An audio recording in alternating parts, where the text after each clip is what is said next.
Olá meus amigos, sejam bem-vindos ao nosso canal Conversas da Alma. Não se esqueçam de subscrever, partilhar as mais de 110 entrevistas e de colocar um like. Somos um canal livre onde procuramos partilhar a verdade, a liberdade de informação e o nosso objetivo é o desenvolvimento pessoal e também contribuir positivamente para o desenvolvimento da sociedade e a proteção do planeta.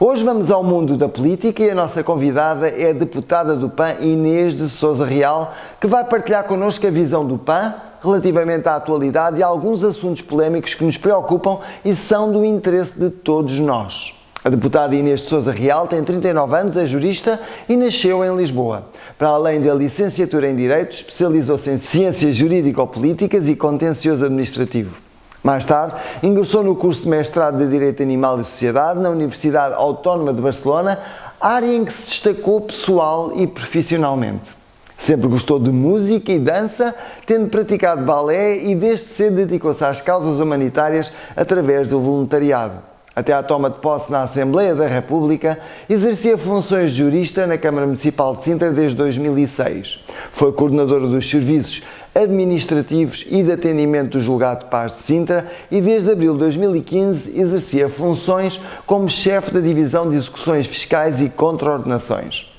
Em 2017 foi eleita deputada municipal pelo PAN e em 2014 foi convidada para assumir funções como provedora municipal dos animais de Lisboa, atividade que exerceu até 2017. Ingressou no PAN em 2011, ano em que assumiu funções como presidente do Conselho de Jurisdição Nacional do PAN, Pessoas, Animais e Natureza, até 2013. É a atual líder do grupo parlamentar do PAN na Assembleia da República desde outubro de 2019. Vamos então ouvir a opinião do PAN pela voz da sua representante, a deputada Inês de Sousa Real, sobre alguns dos assuntos mais importantes da atualidade, como a implementação do 5G e outros aspectos igualmente relevantes. Senhora deputada, seja muito bem-vinda ao nosso canal e obrigado por ter aceito o nosso convite. Olá, eu é que agradeço o convite para aqui estar hoje e poder de alguma forma também dar feedback a quem acompanha o programa daquilo que tem sido o nosso trabalho e o crescimento do PAN. Obrigada. Muito obrigado, Inês. Hoje temos mais um convidado especial no nosso estúdio que vai estar também presente na nossa entrevista. Apresento-vos o nosso amigo Apolo. Consegue vê-lo? Tão fofo. Conseguem vê-lo, o nosso Shiba Inu. É giríssimo. Não, já dá beijinhos. Ele agora vai estar aqui connosco e vamos então começar a nossa entrevista. Senhora deputada, à luz da crise pandémica, qual é a vossa visão e contribuição para o futuro? Quais são as propostas exclusivas do PAN para esta nova forma de vida que se avizinha? Bom, nós de facto estamos a atravessar um momento absolutamente excepcional, quer do ponto de vista da nossa democracia, quer daquilo que são os impactos desta crise sanitária na saúde das pessoas, na saúde até global, o que desde logo nos deve fazer repensar alguns hábitos, nomeadamente os hábitos alimentares, partindo daquilo que foi o surto desta crise da Covid-19 nos mercados do ano, e isso de facto deve nos fazer refletir sobre aquilo que possam ser os hábitos alimentares e de higiene de algumas localidades, nomeadamente do ponto de vista daquilo que tem sido o impacto global em termos de saúde. Por outro lado também temos muito presentes o facto de que esta crise sanitária tem repercussões do ponto de vista social e económico que se calhar nunca vimos em muitas das nossas gerações. Eu, por exemplo, não atravessei aquilo que foi os tempos difíceis antes de deitar abaixo o fascismo que existia no nosso país, antes de instituirmos uma república e, portanto, são tempos que, do ponto de vista até histórico, não imaginaríamos. Eu, pelo menos, enquanto tomei posse como deputada, este é o meu primeiro mandato, nunca imaginei que em poucos meses estaria a discutir aquilo que era a declaração de um estado de emergência e agora um orçamento suplementar que visa dar resposta a muitas das repercussões desta crise. E olhando para aquilo que tem sido estes últimos meses e a importância de darmos resposta, quer por um lado à economia, quer por outro lado à valorização dos vários profissionais que estiveram na linha da frente do combate à Covid-19 e à proteção das populações, é de facto fundamental do ponto de vista social e económico, não só estimularmos a economia naquilo que possa ser a sua reconversão, no ponto de vista de um desenvolvimento mais justo e sustentável, porque inevitavelmente esta crise deve nos fazer refletir isso. O nosso país tem dependido muito do turismo e, portanto, de uma externalidade e de um crescimento económico que muitas vezes é voraz e, portanto, e que não olha para aquilo que é, por um lado, a qualidade de vida das pessoas, por outro também a sustentabilidade e, portanto, esta crise deve também servir para podermos refletir sobre o modelo que atualmente vivemos e darmos respostas, de alguma forma procurem preservar mais o meio ambiente, a criação de emprego sustentável e quando falamos nisso, por exemplo, falamos em algo tão evidente ou tão simples, ou que pelo menos deveria de ser, como olharmos para as assimetrias regionais que ainda persistem no nosso país e pensarmos de que forma é que podemos canalizar um turismo, até mesmo um turismo interno, para outras áreas do país, acautelando assim um menor fluxo de deslocações para o exterior, de pegada carbónica, mas também acautelando agora as questões sanitárias que estão em cima da mesa. Muito Por bem. outro lado, na economia verde também existem inúmeras oportunidades de trabalho que têm sido descuradas e a transição, por exemplo, das centrais de Sines e do Pego são exemplo mesmo disso, de como é que nós podemos acabar, por exemplo, com a produção de energia a carvão para, por exemplo, com energias limpas, criar postos de trabalho. Portanto, este vai ser um grande desafio, mas aliado ao desafio económico e social e dar resposta, por exemplo, aos artistas que ficaram de fora dos apoios sociais do Estado, há também aqui uma dimensão ambiental e ecológica que não deve ser descurada e a par, obviamente, de uma outra questão que para nós também é fundamental, que são os apoios às famílias carenciadas que têm animais de companhia, são os apoios às associações zoófilas e, portanto, há múltiplas dimensões desta crise e este vai ser o grande desafio que vamos ter nos próximos meses. Nós amanhã vamos estar a votar, vamos ter a votação final global do orçamento suplementar. Nós apresentámos um pacote de 20 medidas precisamente para dar resposta a estas diferentes franjas, digamos assim, da sociedade, quer aos artistas, quer à economia social, quer do ponto de vista da vigilância epidemiológica e, portanto, há aqui uma série de setores que têm tido, de facto, resposta e procuramos alcançar isto através deste orçamento suplementar. Não tendo conseguido aprovar todas as matérias, vamos continuar a trabalhar nesse sentido. Agora há um tema também que me tem chamado a atenção, no qual eu gostaria de ouvir o PAN, porque é um tema que não tem sido tão abordado pela comunicação social. Tem havido muita polémica, como sabem, em torno do 5G, devido aos alegados riscos invocados por uma parte da comunidade científica e também por muitos grupos. Qual é a opinião do PAN acerca deste 5G que está a causar tanto alarido, mas que não é tão falado nos mídias? Bom, em relação ao 5G, e esse é um processo que já tinha estado em debate na Assembleia da República e de alguma forma foi também interrompido com a questão da Covid-19, mas que já retomámos a audição de algumas entidades, como a ANACOM, por exemplo, precisamente para percebermos quais os impactos e como é que está a ser estudada a questão da implementação e dos projetos piloto do 5G. Eu recordo que o PAN interpelou várias vezes aqui assim o Governo em relação a esta matéria, nomeadamente quando o Conselho de Ministros aprovou a resolução relativamente à estratégia e calendarização da chamada quinta geração de comunicações móveis e para nós aquilo que nos parece fundamental é que existam dados mais concretos acerca do impacto que a 5G tem, não apenas nas questões da saúde, como também do impacto ambiental, que tem sido uma preocupação também demonstrada por várias áreas da sociedade civil e pelas organizações não governamentais, mas ainda também a nível da cibersegurança, ou seja, porque sem termos dados mais concretos dos riscos que existem da implementação de uma rede em Portugal, torna-se difícil podermos pronunciar-nos e percebermos o que é que queremos ou não acompanhar nesta matéria, até porque estes projetos pilotos que estão a ser pensados e programados no nosso país não devem, em nosso entender, os dados estarem apenas centralizados naquilo que são as operadoras que os vão promover. Deve haver, de facto, aqui uma tutela e o próprio Governo poder ter acesso a estes dados e partilhar com a Assembleia da República para que as diferentes forças políticas possam saber então qual é a avaliação, mas uma avaliação equidistante e imparcial dos riscos que possam ou não representar a implementação do 5G. Ora, esta distância não... E o PAN tem noção do impacto que o 5G, que esta tecnologia já tem para as pessoas, animais e natureza, através dos estudos científicos que já foram partilhados ou não? Vamos lá ver, a nosso entender, aquilo que é fundamental nós termos a percepção é ouvirmos efetivamente os especialistas e percebermos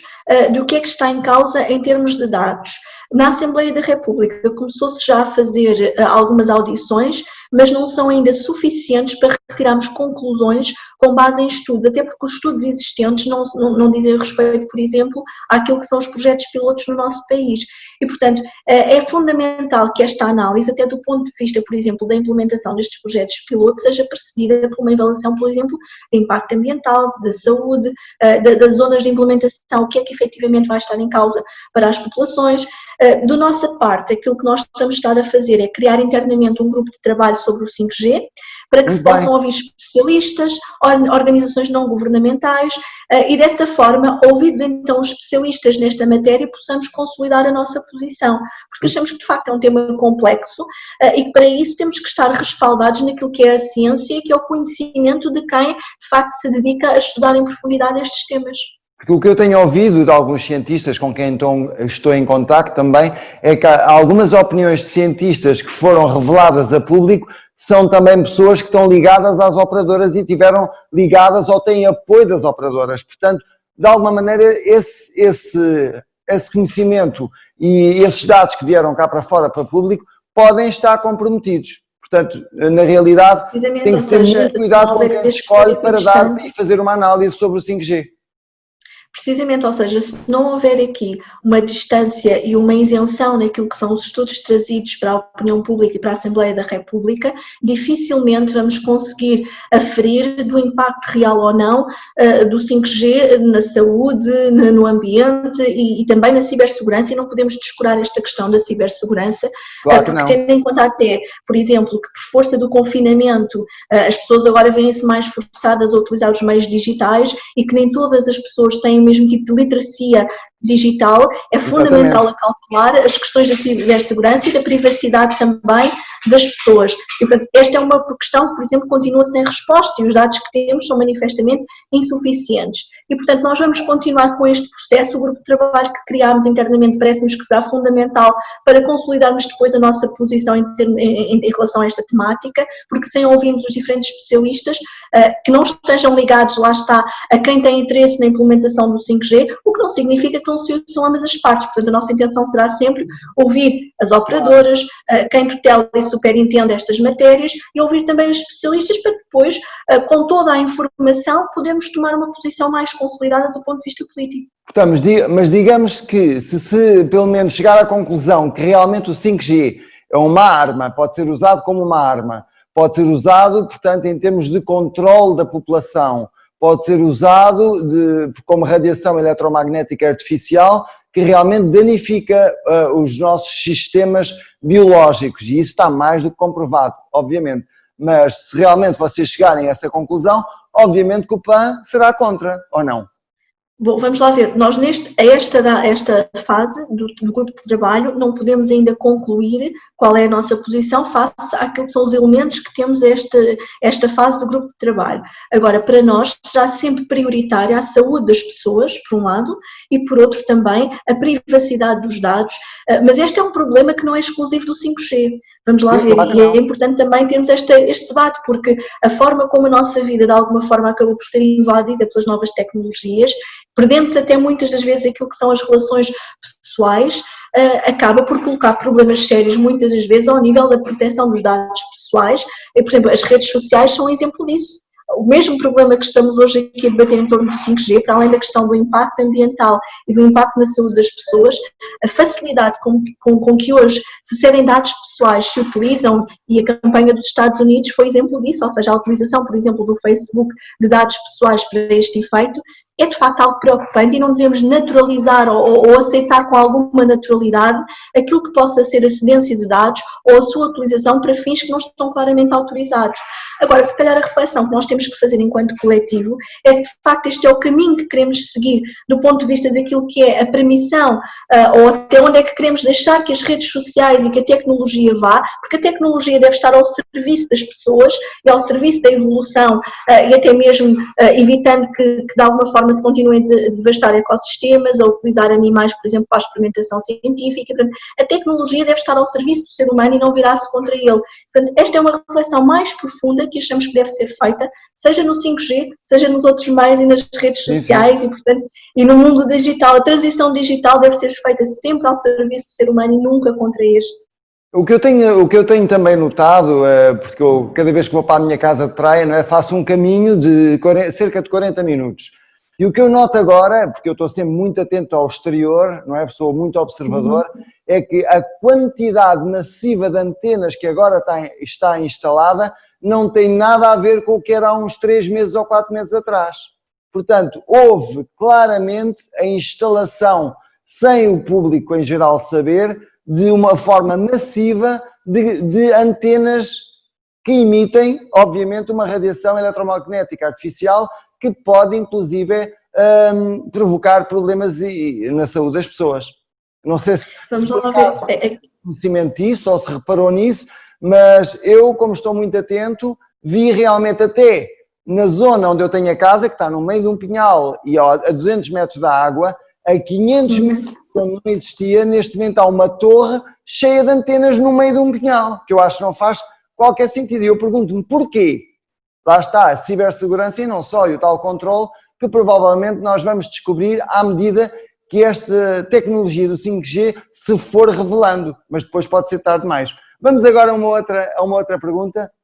relativamente à proposta só mesmo concluir em relação a isso, básico e incondicional. Eu pessoalmente não acredito que seja assim tão positivo, porque acho que condicionará as pessoas a dependerem do Estado, levando-as a uma possível inércia, além de se tornarem, obviamente, dependentes do Estado. Qual é a postura do PAN em relação a esta proposta?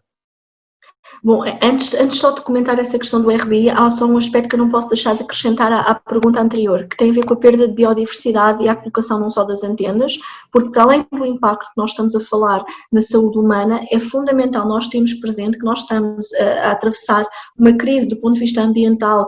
e ecológica sem precedentes, e também esse excesso de colocação de antenas, ou até mesmo outro tipo de práticas, como a utilização excessiva de agroquímicos, por exemplo, na pecuária intensiva, isso tem-nos levado a um declínio das espécies avassalador e, portanto, esta questão das antenas é uma questão muito pertinente e poderá ter consequências até ao nível da perda da biodiversidade, e é uma reflexão que temos de facto de fazer e propiciar até aquilo que são a participação cidadã, tal e qual como previsto na Agenda 2030, para que as pessoas possam participar previamente a nível de consulta pública, por exemplo, antes de se instalar uma antena dessa natureza, não só pelos efeitos que tem para a sua saúde, como para a biodiversidade existente. Em relação ao RBI, ao rendimento básico incondicional, bom, este é de facto um projeto que o PAN de alguma forma tem acompanhado, e nós temos também previsto no nosso programa a implementação de projetos piloto nesse domínio, mas sobretudo virado para aquilo que possa ser mais o apoio às pessoas em situação de carência socioeconómica, no âmbito, como por exemplo as pessoas em situação de sem-abrigo, e de facto seria interessante podermos partir desse tipo de realidades para que as pessoas possam de alguma forma, a par de terem uma casa, e que refiro-me aos projetos Housing First, em que é dada a habitação para garantir a recuperação do indivíduo e a reintegração na sociedade, e esse aspecto é basilar, mas são problemas muito mais complexos, e nesse caso em concreto achamos que os projetos RBI, aliados a estas franjas da população, poderiam de facto ser muito bem sucedidos para não haver a pressão de a pessoa ter de ter um trabalho, ter de ter um horário a cumprir, porque são realidades muito complexas e diferentes em que poderia fazer todo o sentido a implementação deste tipo de projetos. Mas durante a crise sanitária ouviu-se falar muito da questão do RBI, por exemplo, como uma possível solução para a crise económica que estava a acontecer, e aqui parece-me que há alguma confusão entre o rendimento básico incondicional e o rendimento básico de emergência. Porque aquilo que estaríamos a falar na crise sanitária seria necessariamente do rendimento básico de emergência, como de alguma forma acabou por se defender, por exemplo, para quem não tinha descontos feitos, os chamados trabalhadores informais, ou até mesmo para quem não tinha o mesmo tipo de caixa de providência, como foi o caso, por exemplo, dos advogados que têm uma caixa própria e não descontam para a segurança social, é que independentemente do regime contributivo das pessoas, ou do tempo de descontos, face a esta crise sanitária sem precedentes, pudesse existir aqui um rendimento básico de emergência, ou chamarmos, dizemos, um apoio social de emergência, que de alguma forma não deixasse ninguém para trás e que as pessoas tivessem um rendimento mínimo, porque esta crise tem contornos absolutamente diferentes da crise que tivemos, por exemplo, que mobilizou a intervenção da Troika no nosso país. Sim, sim. Agora, o rendimento básico incondicional tem sido de facto um projeto acarinhado pelo PAN desde o início da sua fundação, mas o pressuposto da sua aplicação passa sempre por uma redistribuição de riqueza que não se coaduna, por exemplo, com a fase que nós estamos a viver de crise económica. Dificilmente, num momento de crise como a presente, em que o que estamos a assistir a uma perda de rendimentos das pessoas, seria compreendido estarmos a falar, por exemplo, agora do RBI, e portanto parece-nos que o tempo presente que estamos a viver nos convoca a arranjarmos soluções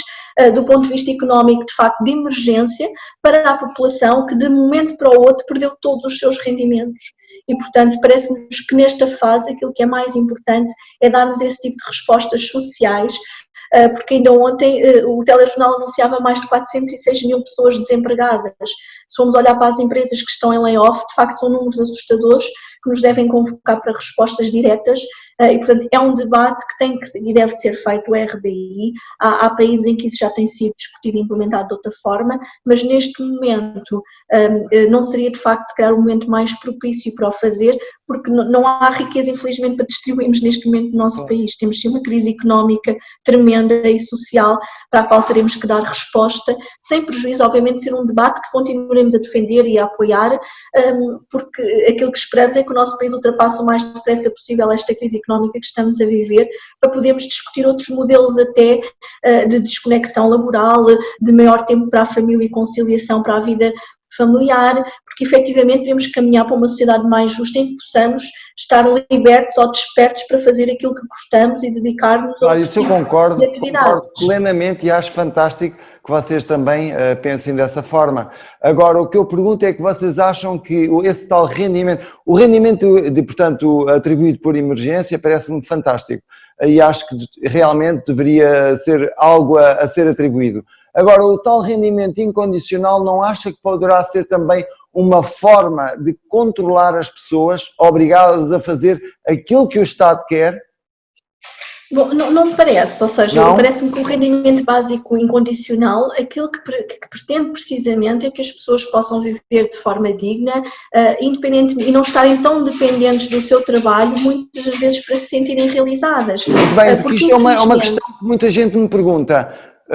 Se realmente há o lado controle devido ao facto das pessoas ficarem dependentes por esse rendimento, ou que é apenas algo que vai ajudar as pessoas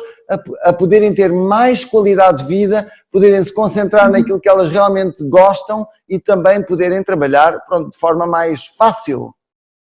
Parece-nos que efetivamente o rendimento básico incondicional aquilo que pretende é que as pessoas possam se sentir mais realizadas do ponto de vista pessoal e que independentemente, porque se calhar nós temos, e temos que pensar nisto, quantos de nós de facto não têm trabalhos que não se sentem realizadas, mas que são trabalhos que tiveram que exercer por força das necessidades. Nós temos infelizmente muito pouca saída do ponto de vista profissional em determinadas áreas e portanto aquilo que se calhar o rendimento básico incondicional visa de facto dar resposta é que as pessoas, independentemente daquilo que possa ser a sua vocação ou formação, não tenham que estar dependentes de um determinado tipo de trabalho para exercerem e poderem dedicar-se àquilo que são as áreas que gostam. O rendimento básico incondicional também poderia de alguma forma dar resposta a outras situações, como por exemplo os cuidadores informais. Nós felizmente já fizemos avanços no Estatuto dos Cuidadores Informais, mas eu recordo que durante muitos anos no nosso país tivemos muitas pessoas que estavam dedicadas a cuidar dos seus familiares e que não tinham qualquer tipo de rendimento ou de apoio. E que estes cuidadores informais têm tido, até do ponto de vista daquilo que é uma estratificação social marcadamente mais patriarcal, têm tido um rosto mais feminino, ou seja, são maioritariamente as mulheres que são cuidadoras, que ficam a cuidar dos maridos, dos pais, das mães, dos filhos em casa, muitas das vezes com perda de rendimentos e até perda de emprego, e portanto se olharmos para a nossa sociedade e pensarmos que o rendimento básico incondicional poderia dar resposta a estas pessoas para não as deixar de alguma forma desprotegidas, são de facto projetos muito interessantes que podem dar resposta a uma série de necessidades do ponto de vista da sociedade, sobretudo para que as pessoas se sintam mais valorizadas e consigam concretizar de uma forma mais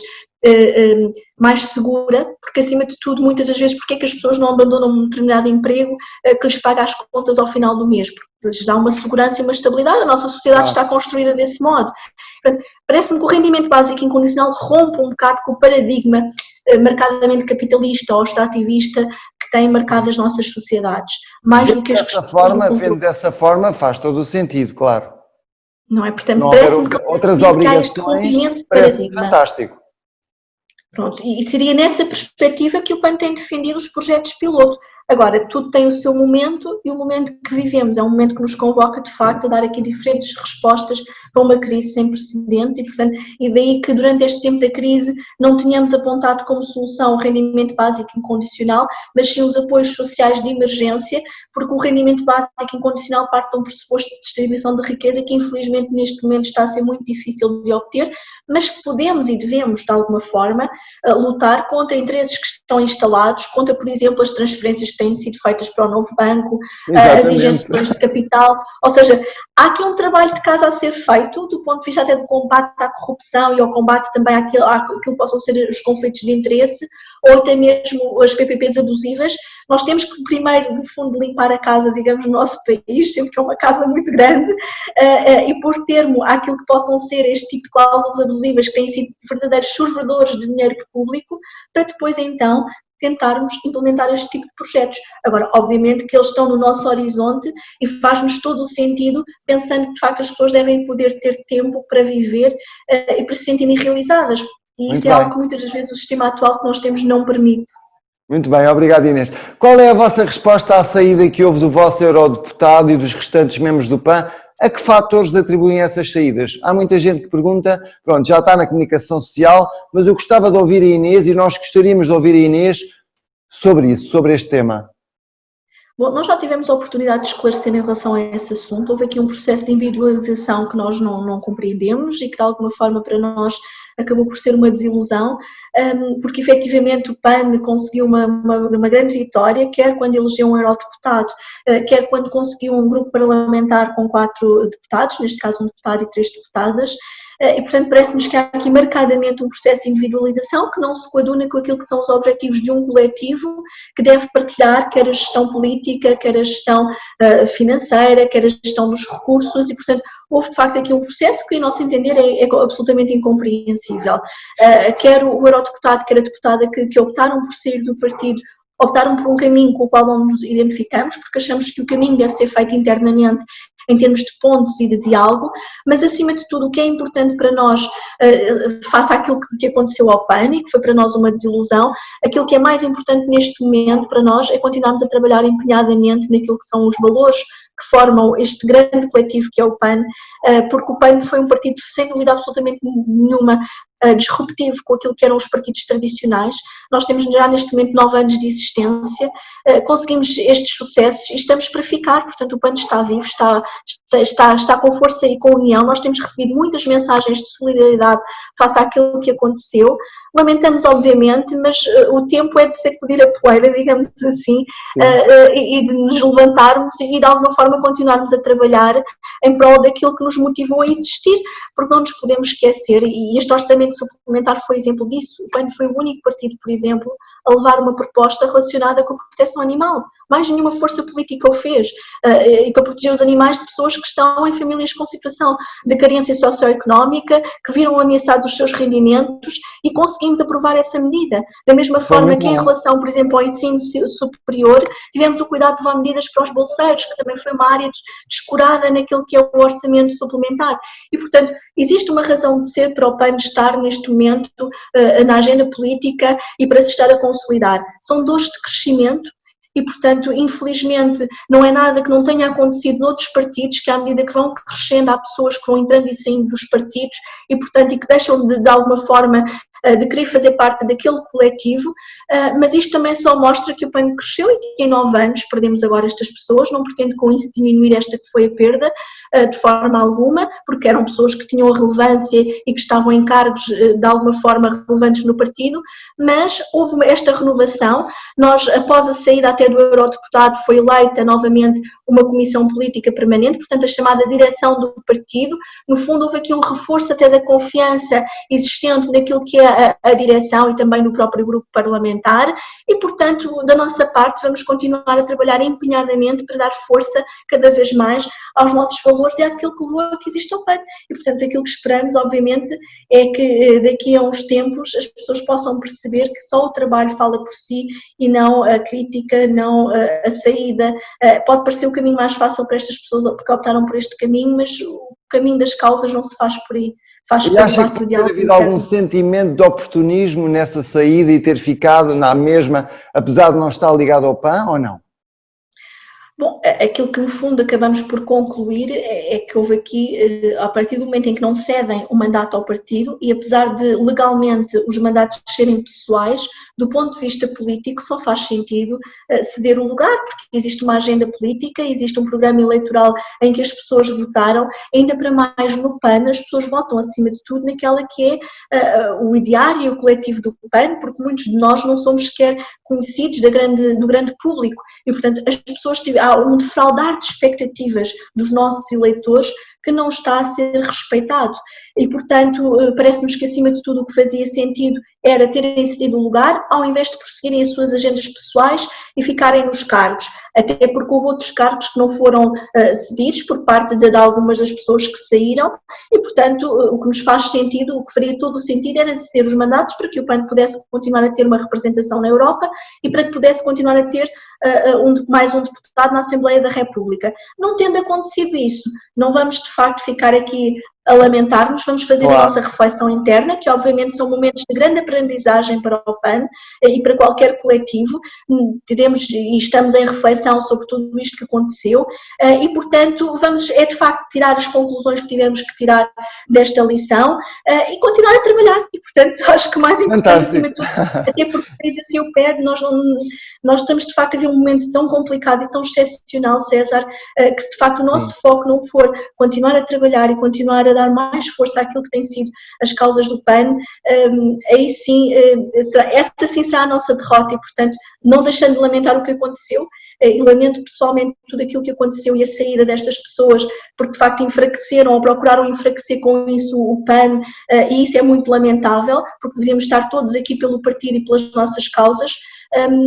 Resta-nos apenas arregaçar as mangas e continuar a trabalhar, não vejo de facto outra leitura senão essa. Claro, esse é o único caminho, é avançar positivamente para o desenvolvimento da sociedade e pronto, contribuir positivamente, através do PAN neste caso, para uma sociedade mais sustentável e mais harmoniosa, neste caso pessoas, animais e natureza, não é? E qual é o vosso modelo, a última pergunta, qual é o vosso modelo para o desenvolvimento de uma sociedade mais sustentável caso ganhem mais poder político?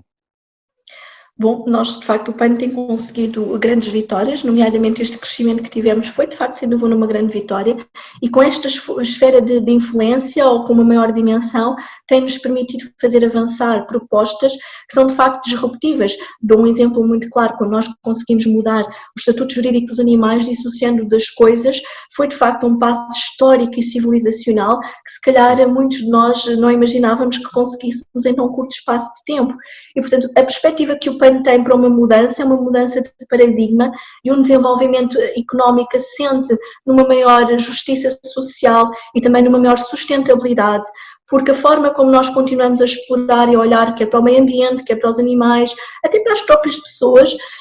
a forma como continuamos a explorar tudo, olhando como meros recursos, como meras ferramentas de trabalho,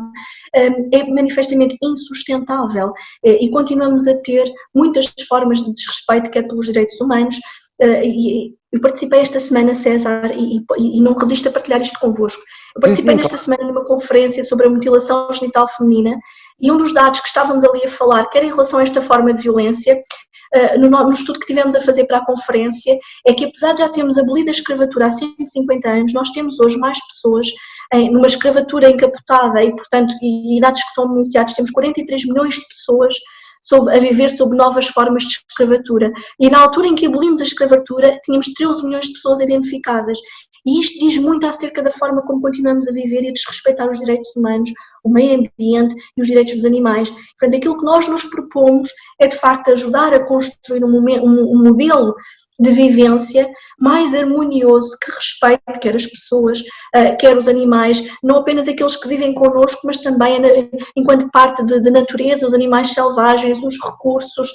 porque o planeta não aguenta a forma como o ser humano está a viver. E, portanto, esta pandemia, esta crise sanitária é um exemplo disso. Nós, a partir do momento em que invadimos o mundo natural, em que continuamos a permitir a alimentação através de animais selvagens, o calçado, o vestuário, nós estamos a abrir aqui uma caixa de Pandora que só vai trazer problemas do ponto de vista da saúde humana, da saúde global e também na nossa própria sobrevivência. E o plano que se propõe, e bem sei que isto é muito ambicioso, é de facto contribuirmos para que as políticas possam ser mais centradas naquilo que seja a mitigação das alterações climáticas, a recuperação de habitats, o reconhecimento de santuários, quer do ponto de vista da proteção, como foi o caso, por exemplo, do aeroporto de Montijo, que está ali numa zona de especial interesse comunitário, a preservação deste tipo de habitats,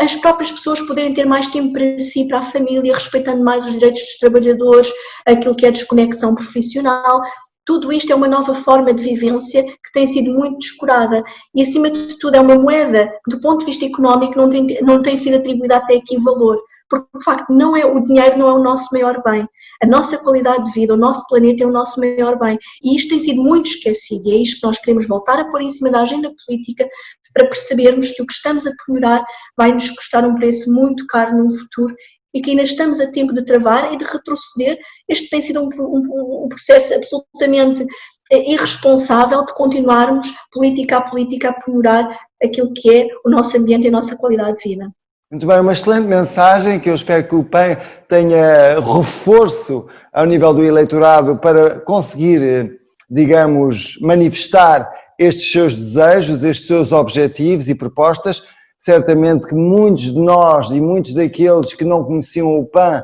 vão ficar a conhecer melhor o PAN, depois desta entrevista também e a posição do PAN, porque às vezes, como nós sabemos, os mídias estão muito direcionados para um determinado tipo de perguntas e nem sempre são aquelas que as pessoas querem ouvir. Mas pronto, deixamos aqui mais uma